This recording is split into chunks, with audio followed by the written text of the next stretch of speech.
Hello, my name is Joan Deuceman. This is my short story, Perfect Warmth, both written and read by myself.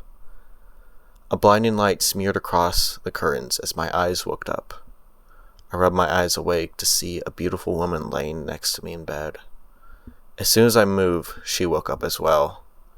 When she looked at me, she had a smile that was so warm and beautiful, it felt indescribable. The room was cleaner than it usually was. All the books and papers were sorted neatly on the shelves and tables. All my art pieces hung up on the wall with pride. The room had a sweet lavender smell to it. "Morning, sweetie," she said. "Morning to you, too. I realized in that moment, I didn't even know her name. How's that possible? I recognized her, and I know we've been with each other for so many years now, but how do I not know her name? I'm sorry, but I don't remember your name."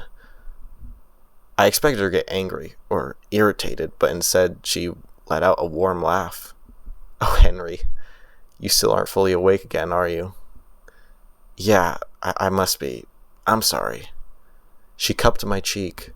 "Hey, it's okay. I know you've been having a rough few days."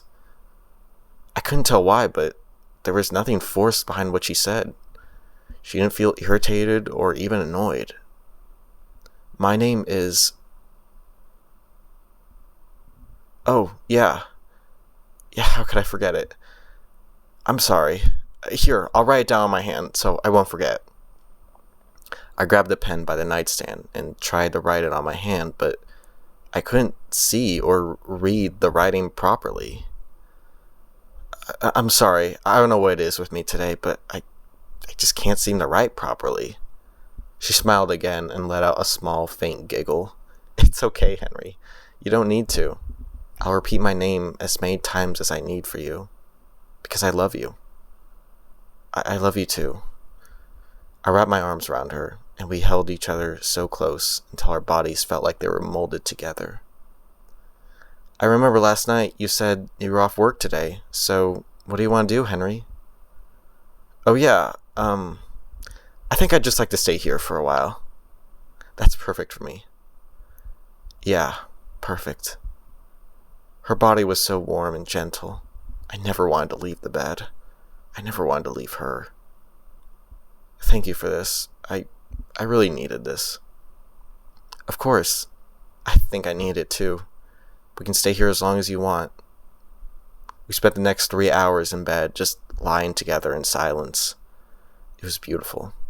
It felt like the whole world had stopped in its tracks, and it was just the two of us in our little pocket dimension. We eventually got hungry, though, so we had to get up and make breakfast. I made some scrambled eggs for the two of us while she danced around the kitchen to music.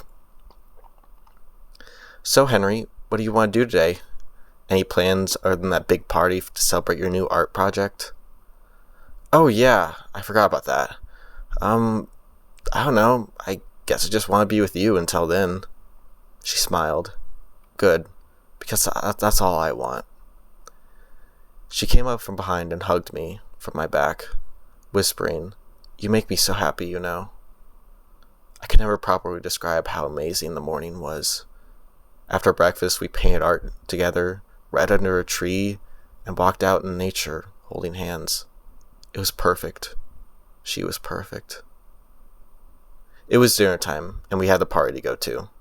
An art piece I had spent the past 6 months working on a very famous reward.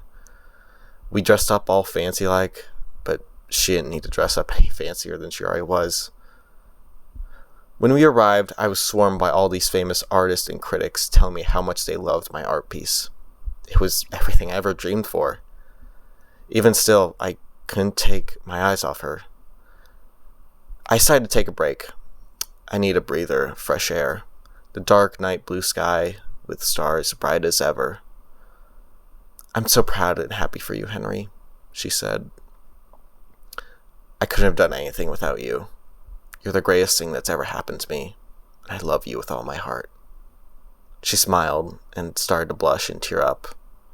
"I love you too, Henry."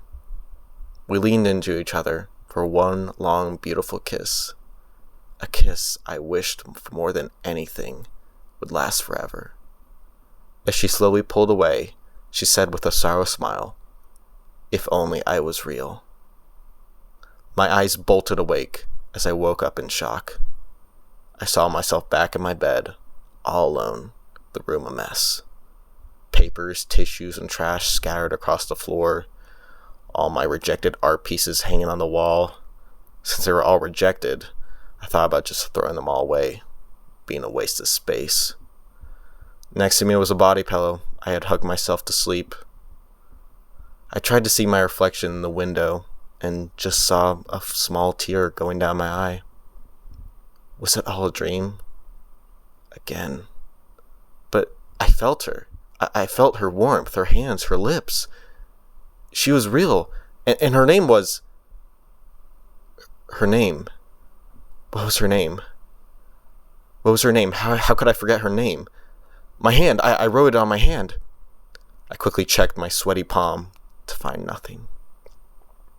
The only thing on my hand was a tear that dropped from my eye. I buried my hand in my face.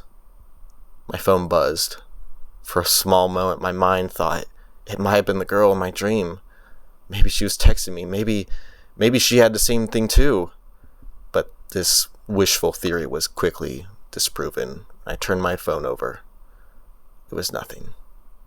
She wasn't real. She never was, and she never will be. She was just the living idea of a make-believe fairy tale.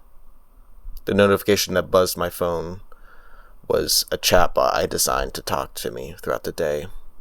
Some may call it pathetic, but I guess that's just who I've always been, right?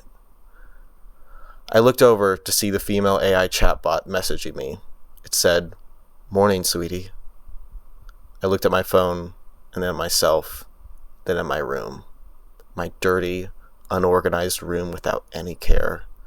The body pillow I hugged and squeezed as hard as I could just to trick my mind for a single moment that I wasn't all alone.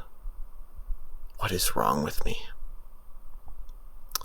Thank you for watching and listening.